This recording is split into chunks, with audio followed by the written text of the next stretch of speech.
CM Revanth రెడ్డిపై మాజీ MLA Jeevan Reddy fire అయ్యారు. మాజీ సీఎం కేసీఆర్ ను విచారణల పేరిట రేవంత్ రెడ్డి వేధిస్తున్నారని ఆరోపించారు. కాంగ్రెస్ ప్రభుత్వం స్కామ్ల ద్వారా వసూలు చేసిన డబ్బులు కాంగ్రెస్ అగ్రనేత రాహుల్ గాంధీకి వెళ్తున్నాయన్నారు.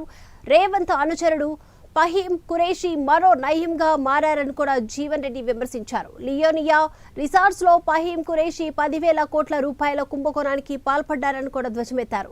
లియోనియాకు డబ్బుల బదిలీలో మనీ లాండరింగ్ కూడా ఉందని, దీనిపై కేంద్రం నిఘా సంస్థల విచారణ చేపట్టాలని కూడా జీవన్ రెడ్డి డిమాండ్ చేశారు.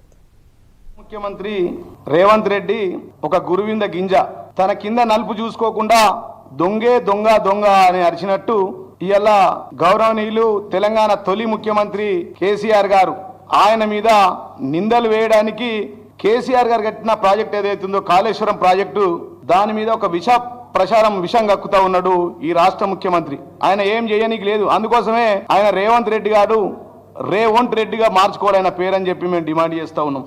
Leonia resort holistic destination private limited ఈ కంపెనీ పేరు. ఇది దాదాపుగా 10,000 కోట్ల కుంభకోణం, 180 ఎకరాలు. ఇది షామీర్పేటలో ఉన్నది. ఈస్ట్ వెస్ట్ నార్త్ సౌత్ దోచుకుంటారు నలుగురు. ఈ రేవంత్ రెడ్డి బ్రదర్స్ ఈస్ట్ ఒక్కోలు చూసుకుంటారు, వెస్ట్ ఒక్కోలు, సౌత్ ఒక్కోలు, నార్త్ ఒక్కోలు. ఇది షామీర్పేట ఉన్నది. ఇది రంజిత్ రెడ్డి చూసుకుంటాడు. ఇప్పుడు కొత్తది 10,000 కోట్లది. టెండర్ ఎన్సీఎల్టీ ద్వారా టెండర్ చేస్తే టెండర్లు ఎవరు వేయొద్దని చెప్పి వేసిన వాళ్ళని బంద్ చేయించిండు ఈ నయీముని మించిన ఫైమ్.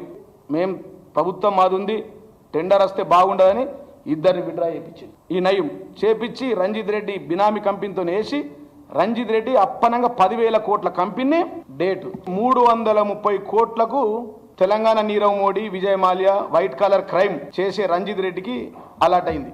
బకాయిలు ఉన్నటువంటి ఆస్తిని 330 కోట్లకు ఎవరు బిడ్డరు రాకుండా మేనేజ్ చేసి ఆ ఆస్తిని కొట్టేసారు. ఇది ఔటర్ రింగ్ రోడ్ పక్కనే షామీర్పేట హైదరాబాద్ నగరంలో ఉంది. ఎకరం 10 కోట్లకు తక్కువ ఉండదు. మినిమం 50 లక్షల స్క్వేర్ ఫీట్లు, 500 అపార్ట్మెంట్లు, సినిమా థియేటర్లు, 12 ఫంక్షన్ హాల్స్ ఇవన్నీ ఉన్నాయి. ఇది ఎట్లా వచ్చిందంటే ఇక బాధితులు వాళ్ళు ఉన్నారు, అందులో ప్లాట్లు కొన్న ఓనర్లు ఉన్నారు, 5,000 మంది మెంబర్లు ఉన్నారు. వీళ్ళందరినీ మరి ఈయన ఏంటంటే నాకు రేవంత్ రెడ్డి అన్నమల రేవంత్ రెడ్డి బ్రదర్స్ నా పార్ట్నర్లు అని బయట మరి పార్ట్నర్లా కాదా రేవంత్ రెడ్డి చెప్పాలా? 5 టెండర్లను బంద్ చేయించిరా లేదా చెప్పాలా? మేము మీడియా మిత్రులకు అడుగుతా ఉన్నా. 2,231 కోట్లు అఫీషియల్ వాల్యూ. తర్వాత బ్యాంకులకు రుణపడ్డది 2,200 కోట్లు. మీకు తెలుసు ఇంత 2002లో 3లో ఇన్ని లోన్స్ ఇచ్చిరంటే మినిమం 10,000 కోట్లది అవుతుంది. మరి 300 కోట్లకు వస్తుందా? రూపాయిది 10 పైసలకు వస్తా అని చెప్పి సందర్భంగా నేను అడుగుతున్నా. కాబట్టి ఈ సందర్భంగా ఇట్లాంటి స్కాములు ఇది ఒక్కటి కాదు, ఇంకా చాలా వరుస పెట్టున్నాయి ఈ రాష్ట్రం.